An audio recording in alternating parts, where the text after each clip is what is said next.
All right. How was your life growing up?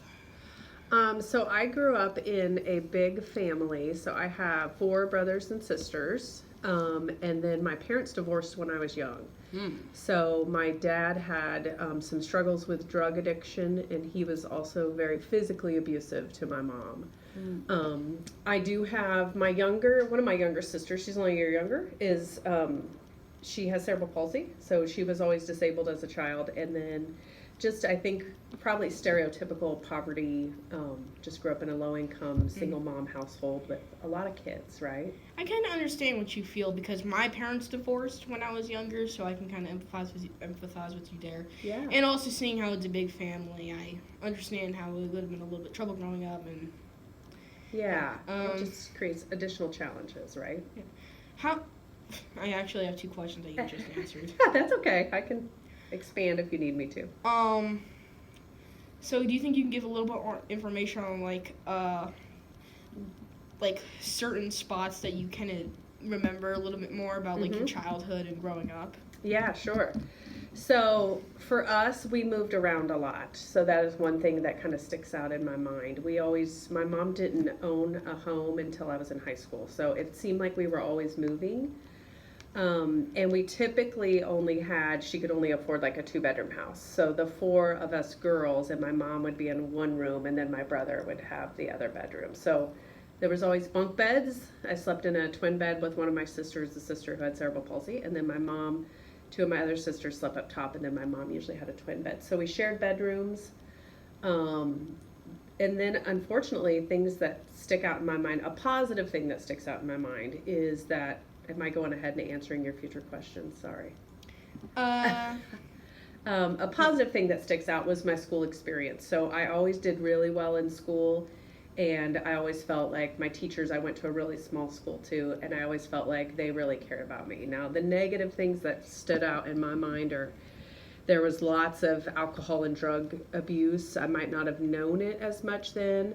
Lots of physical abuse. You know, my mom would have black eyes and be crying, and she would make us get on a church bus. And so I would, a lot of those trauma things you remember forever. Unfortunately, those are the things that stick out. yeah.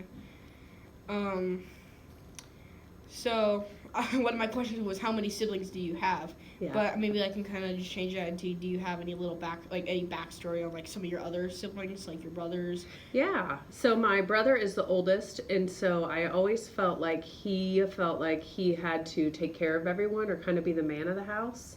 Because your dad clearly wasn't. Yeah, my dad wasn't there. Once my mom finally divorced him, my dad wasn't there, and so my brother tried to step into that role. Now, unfortunately, he later got into drug use and has worked as an adult, but has struggled with drugs his entire life. And but all of us, my older brother and my older sister, they're really tall too. So everybody in my family is over 6 foot except for me, and so they were very good basketball players, and I played volleyball. So we all did well in school and were like in sports. And then my younger sisters, I have the one with cerebral palsy. She always went to school in Decatur, although we lived 30 minutes from there because she couldn't. We lived in Bement, which is like an older school with lots of stairs, and she couldn't walk upstairs and that sort of thing. My youngest sister, as a child, she's quite a bit younger than me. I'm trying to do the math. Close to 8 or 10 years, and so she was so young that I just remember her being a baby for the most part. Do you have any specific story about growing up in your family? Um, it was kind of like the smaller story, but like a longer story. I'm not trying to No, it's I'm not fine. trying to keep getting stuff out of you. It's some questions that I have because I Yeah. was told that you've had an interesting life growing up. Yeah, yeah. Did she give you any hints at which story she wanted me to tell you? Because I have a million. No, tell me one of your Favorite as in positive? positive. Okay. So one that comes to mind, I was in 8th grade, and I have two, sorry. I was in 8th grade, and we were not going to be able to go to homecoming because my mom couldn't afford outfits. And people did not wear like formal dresses then. They just wore like a jean skirt, right? But she didn't have the money, and she ended up getting enough money that we all went to Kmart, which barely exists anymore. And she got us outfits, and we were so excited, and we got to go to homecoming and that sort of thing. And I was always very fashion conscious.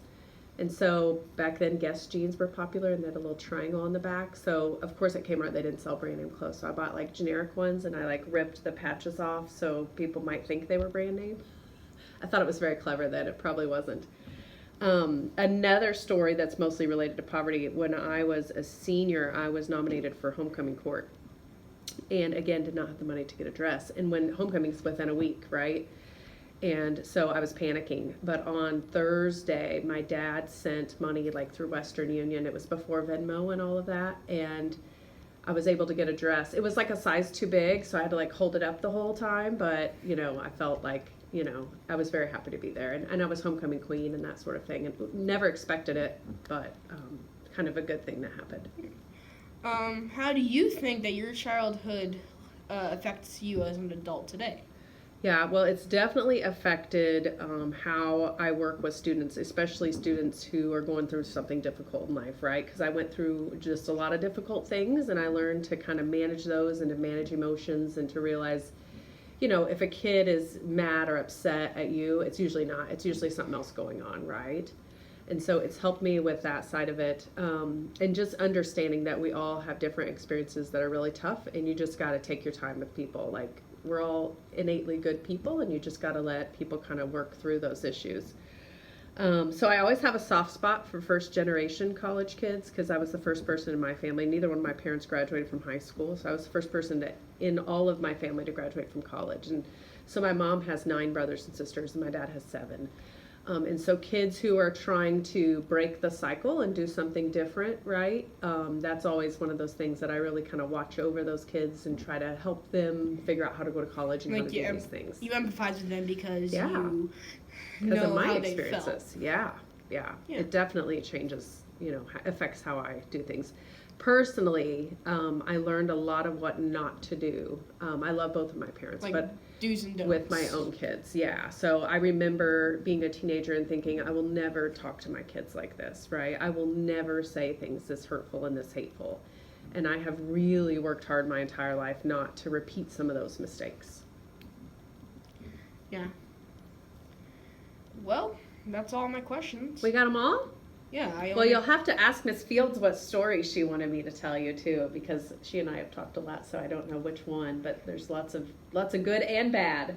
What are you writing a paper or doing a project or? I'm doing a project. It's called the Human Library. What we do is we get a video with someone we're interviewing. Yep. And then after that we edit it. Okay. And then when we're done with the editing, we kind of just put them on a website, on like our Human Library website. Okay. Very cool. Okay. Thank you. I like it. Well, if you have any other questions, you can always email me or pop by. Hopefully my dog will be healthy and I can be here more often. I know what you mean. I had a cat. I know what you mean with... Yeah. Because I had a cat. He had a stomach infection, and we didn't know until it was too late. And yeah.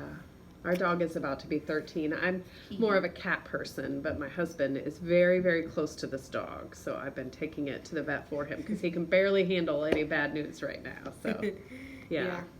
Very cool. Well, I look forward to seeing your work. If you end up having more questions, come back by or shoot me an email. Thank you for rescheduling so many times. No, it's fine. It's fine, really. Thank you for answering my questions. And thank you for being able to help with rescheduling and everything. Awesome. All right, honey. Thank you. Enjoy the rest of your day. It's almost over. It went too fast for me. I don't know. I kind of like it. I bet you do. I kind of like fast days. Yeah, we do. We all do a little bit. Yeah.